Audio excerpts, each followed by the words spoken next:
Abot.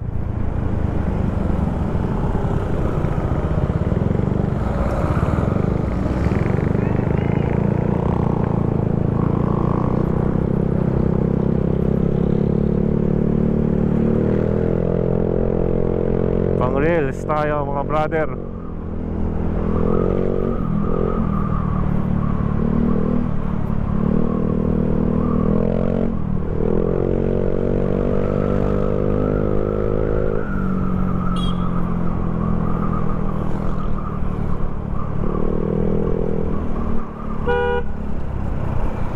Shoutout nga pala kay Lilo.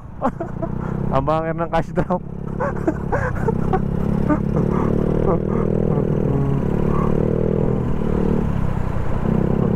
Chill na chill lang palagi sa pagdadrive. Ito yung napapansin natin na napaka-chill lang mag-drive. Parang hindi nagmamadali. Yan, ganyan lang dapat tayo palagi, no? Chill lang. Huwag tayo magmamadali sa daanan. Kung tansyado naman natin ang oras ng ating pagdadatingan, huwag tayo magmadali.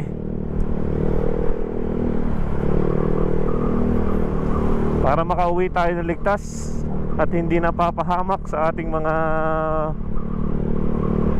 pinupuntahan. Kailangan nating magdoble ingat, lalo sa panahon ngayon. Madaming mga kakaiba ng mga mag-drive.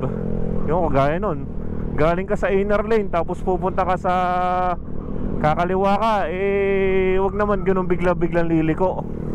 Kung alam mong pupunta ka na ng kaliwa at galing ka dito sa kanan, sa pinaka inner lane, magutay-utay ka lang pumunta. Hindi yung basta ka na lang papasok ng biglaan, makaka-aksidente ka pa.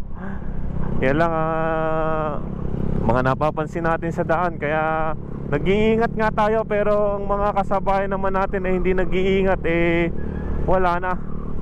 Tayo na ang madadamay sa mga katarantaduhan ng iba.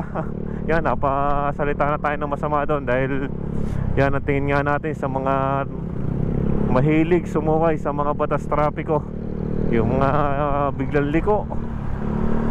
Yan ang unang pinagmumulan talaga ng mga aksidente, yung mga biglang liko. Napakadelikado ng mga ganyang mga senaryo to. Kaya mag-iingat tayo palagi mga brother. Ride safe and keep safe sa atin palagi. At mag-iingat tayo palagi sa daan.